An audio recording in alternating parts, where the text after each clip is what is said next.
Wa an Aisyah, dari Sayyidah Aisyah radhiyallahu taala anha, anna Rasulullah SAW, sesungguhnya baginda Nabi Muhammad SAW qala,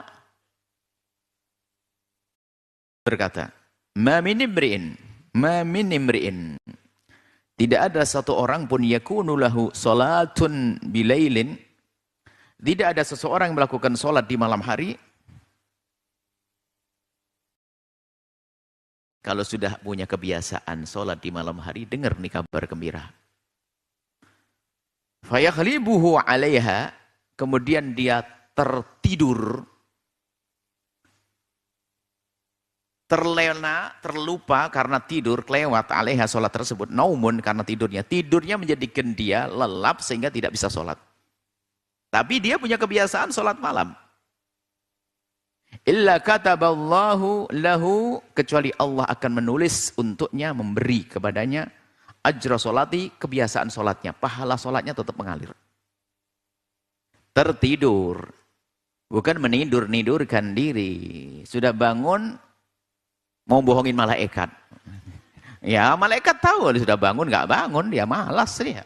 Tertidur bener, kan ada namanya lelap dalam tidur. Tandanya biasanya kalau bangun tuh nyesel, ada tangis, ada waduh ya Allah, udah begitu. Kalau tenang-tenang saja berarti dia pura-pura tidur, malaikat dibohongin.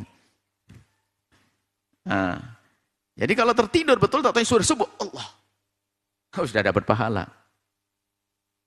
Maka naumuhu alaihi sadaqah.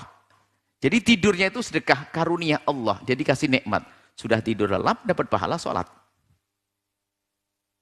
Siapa yang niat untuk bangun, kemudian dia tertidur sehingga dia tidak bisa bangun.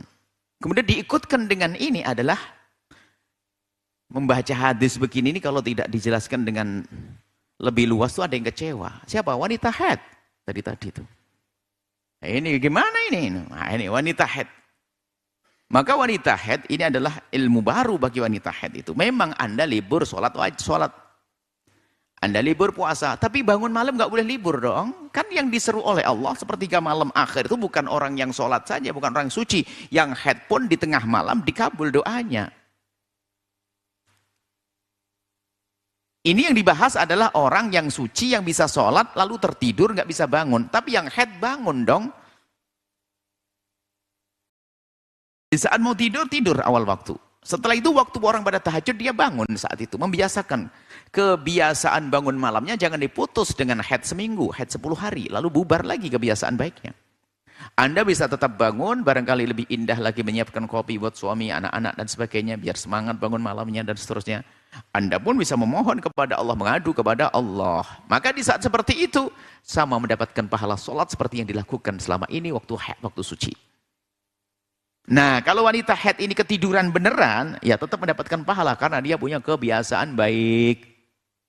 Sudah dikuncinya. Orang haid kan banyak alasan. Sebab alasan entar sampai bangun malam libur, nyiapin sarapan suaminya libur, siapin bang sudah saya siapin air panas di termos, nanti minyak di sampingnya, suruh buat sendiri.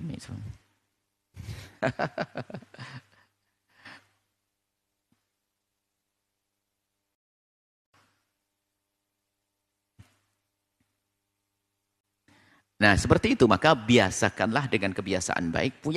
Hendaknya kita punya kebiasaan baik. Di saat kebiasaan itu kita lakukan, maka pahala tetap mengalir. Termasuk di saat sakit, yang biasa pergi ke masjid karena sakit tetap mendapatkan pahala.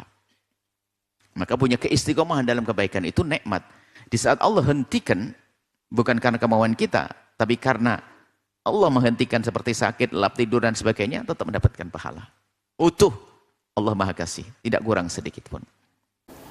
Jangan lupa berselawat kepada baginda Nabi Muhammad sallallahu alaihi wa alihi wa sahbihi wasallam.